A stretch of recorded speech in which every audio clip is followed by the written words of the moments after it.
What's up, everybody? My name's Rory Bentley. You're twisting my melon, man. I'm just going to fuck off out in a minute, but you know what? I thought I'd do a quick little video just to keep the old consistency of my content. I love the word content. So, you know what I'm going to do today? Something that I alluded to in my first video. I'm going to review the big metal release of the year. Now I've had a bit of time to sit with it. There was a couple of other ones I was going to do, but I don't think I've really gave them the time they deserve in order to form a full opinion on that. So I'll bring that in soon. I'm sure you're waiting with bated breath. So, The Book of Souls by Iron Maiden.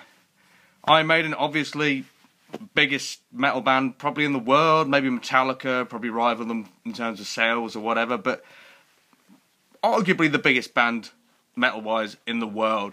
Just announced that they're going to be headlining Download along with Black Sabbath and Rammstein. That's a tasty little bill, if a little unoriginal, but you can't deny it's a strong lineup. So, let's have a little talk about their new album. Number one album in multiple countries, including the UK, and met with massive critical acclaim, certainly for a band in the twilight years of their career. Maybe some of this acclaim has been a little hyperbolic, in my opinion, but they certainly have curried a lot of good favour with the rock and metal press and punched their way into the mainstream, which is something you've got to commend them for, because they never really had the radio play, they never really had videos on MTV, and the ones they did have were crap, and they're not exactly the most fashionable thing in the world, but nonetheless they've been massively, massively successful. But let's forget about the record sales, let's forget about the reviews, let's forget about the success. Let's just talk about these 2 discs. Yes, 2 discs. This is over an hour and a half of just metal in the most traditional sense. Iron Maiden have hit something of a purple patch, a lot of people say, since Bruce Dickinson returned to the band back in around about 2000, and they released Brave New World, which was unbelievable. Brilliant album. I absolutely loved it. Brought some proggy elements, but it still had a real hard-hitting, revitalised, rejuvenating, youthful sound. Then we got onto Dance of Death, which was more of a mixed bag, but it certainly had its classics. Aside from a terrible, terrible album cover, the actual songs there, well, some of them were filler, some of them were great. So Passchendaele, the title track, Dance of Death, was great. Rainmaker, a brilliant song. Journeyman, excellent change of pace for them. Great album. Then we get to A Matter of Life and Death, which was, I thought, an absolutely astonishing album. Nobody this far into their career has got the right to make an album of such breathtaking quality, pushing out into new boundaries, doing things they've never done before. I mean, you know, it's not Dillinger Escape Plan. They're not exactly, you know, making a tectonic shift, but certainly for Iron Maiden it was a real shift, and they had the balls, some would say the hubris, to play that in its entirety on the first leg of the tour that they supported it with, which was met with mixed reactions, if I'm putting it generously, because a lot of people wouldn't mind hearing the Trooper if they paid 60 quid for a ticket. Anyway, but that was an astonishing album. And then the last one left me a little bit cold, to be honest, The Final Frontier, which was fine. It had its good moments, but there was something of a staleness creeping in to Iron Maiden, where I think people for so long have told them how great they are since this resurgence that they perhaps lack that filter and that level of quality control. There was nothing terrible on there. It was just like a lot of mid-paced stuff, and it lacked the vigour that you heard on, say, Brave New World. And certainly, I don't even need to talk about their early work. It's pretty much the first 8 albums are classics. Well, maybe not the first 8. Yeah, maybe the first 7. Yeah, first 7 albums, classic. But, yeah, so that one was a bit of a mixed bag. It had its moments, but I didn't really like the vocals on it a lot of the time. I thought Bruce sounded a bit strained and like he weren't up to it anymore. So, not a bad album, but not a great album by any stretch of the imagination. I would probably give it a 7 out of 10. And I'm probably adding that extra point on to what usually would be a 6 just because it's Iron Maiden. So how does this one stack up? Well, when I heard it was going to be a double disc album, I did think, oh my god, have we indulged them enough? Can I tolerate 2 discs of this, particularly when you've got the last song's 18 minutes long? I haven't got that kind of time. I mean, you know, I don't exactly lead a very busy life, but have I got 18 minutes to listen to a song over and over again? Well, the good news is that this is actually a much more brisk and cohesive album than I had any right to expect. And it certainly stacks up a lot better than The Final Frontier, the previous album. And I think it is certainly within the same realm as A Matter of Life and Death. So those of you that don't like the proggy direction that latter-day Maiden have gone through, you know, you may find similar gripes coming up. But there are a few fast-paced, hard-hitting numbers on here as well. So it's not all epic prog, old man, self-indulgent wanking. There's a lot of that on there, don't get me wrong, and a lot of you like that. I appreciate that. I mean, for God's sake, Porcupine Tree seems to do really well, and Stephen Wilson seems to be doing really well. By the way, not too impressed with his latest album. I might come back to that, but yeah. So there's a market for prog, but it's mainly among classic rock readers like myself. So, and you know, the people that is actually aimed at in their 40s with a massive disposable income. Nonetheless, this album has enough fantastic moments on it to really put it into that upper echelon of Iron Maiden's best work. So the first song, If Eternity Should Fail, is just an absolute rip-roaring song. It's one of the heaviest songs that Maiden have ever written. It's composed entirely by Bruce Dickinson. It's got a really eerie psychedelic intro. It's got a pummeling, galloping rhythm going through it. There's brilliant hard-hitting double guitar harmonies to the point where they sound more like In Flames than Iron Maiden. Obviously, I know In Flames copied Iron Maiden, but they sound very much like the bands they've influenced rather than Iron Maiden in a really refreshing kind of way, like they sound revitalised and youthful. And then it just ends with a weird talking zombie, which is maybe brilliant, maybe terrible, depending on which side of the fence you fall on. I quite enjoyed it anyway. Second song, Speed of Light, the single, you've heard it. It's really nice galloping song. I don't think the vocal melodies are quite strong enough to really carry the whole thing off, but I think it's certainly one of their better latter-day hard-hitting songs, and it's nice to hear them get a job done in about 5 minutes rather than 15.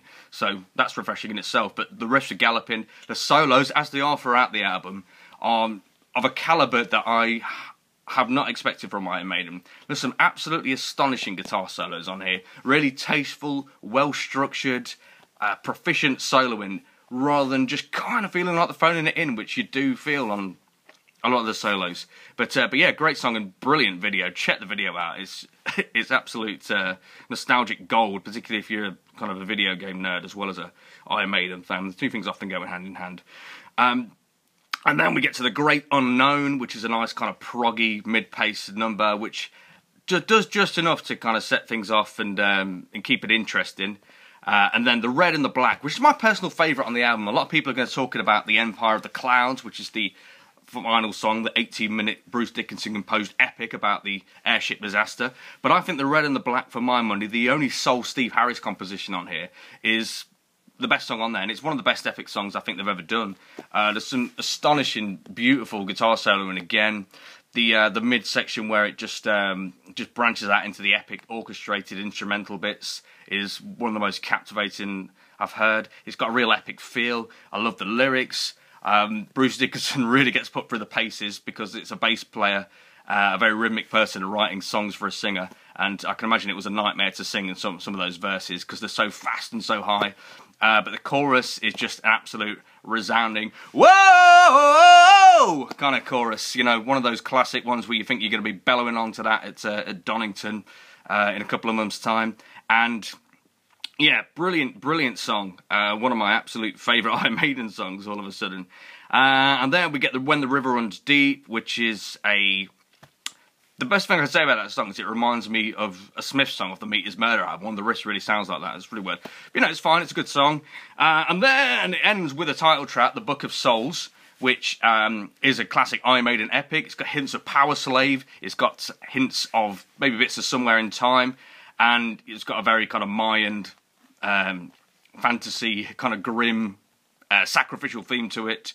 Brilliant chorus again. Bruce Dickinson is on fire for a lot of this album.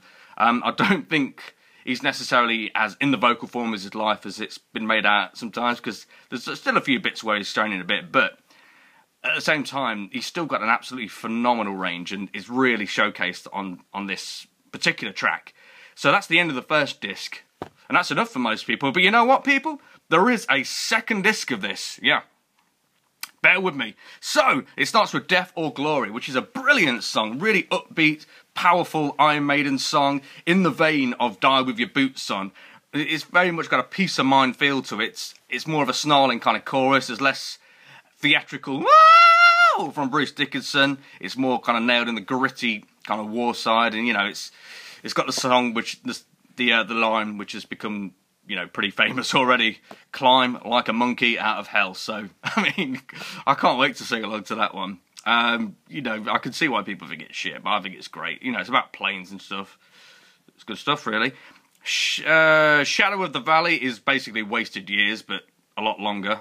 But it's still got some nice sing-along, rousing, grog in the air kind of bits where you can imagine people really bellowing it out at a festival. But you are going to be thinking it sounds like Wasted Years. Then we get to Tears of a Clown, which is really interesting. Change of pace for Iron Maiden. It's a much shorter song. It's a much, almost kind of pop-oriented song. And it's certainly got a captivating feel to it. And it's actually based on Robin Williams, apparently, the lyrics are. So, you know, I suppose people that put on a happy face, but inside they're really sad, which is not the most groundbreaking topic overall in songwriting, but certainly for Maiden, it's a fucking trip to the moon. So, yeah, good song. Man of Sorrows, I really like this song. You know, I've seen people call it a bit of a filler song, but it's got a really kind of nice mid-pace prog feel to it, and some really beautiful guitar soloing from Dave Murray, who, you know, I personally think, even though a lot of people don't like Yannick, I think Murray's one of the weaker guitar players in Iron Maiden, because he tends to phone it in with a trilly kind of blues sub Jimi Hendrix kind of stuff. But on this song, he really shines, and he's got the writing credit on that. And then we get to Empire of the Clouds, which is just, well, the very definition of an epic. It's mainly piano-led, it's got some strings in it, it's got a wonderful twisty-turny pace. Does it need to be 18 minutes long? Maybe not, but I wouldn't shave too much off it, to be fair. So, considering I absolutely feared the worst, and as much as I love prog, I'm not sure, I always love it when Iron Maiden go prog. So, in this sense, I think it's a real success. Will they ever perform it live? I don't kind of really see how they could, unless they brought in a lot of different musicians. But it is well worth giving a few spins to, if you've got that sort of time, if you think you're going to live that long.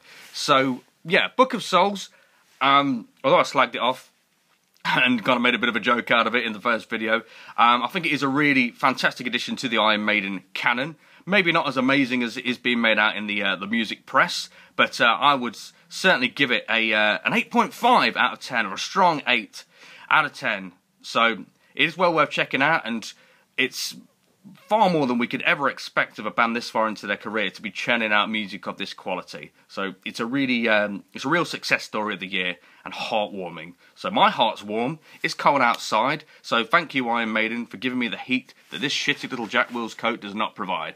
Anyway, I'm going to catch you later, and I'll review some new stuff. In a bizzle, it's your boy.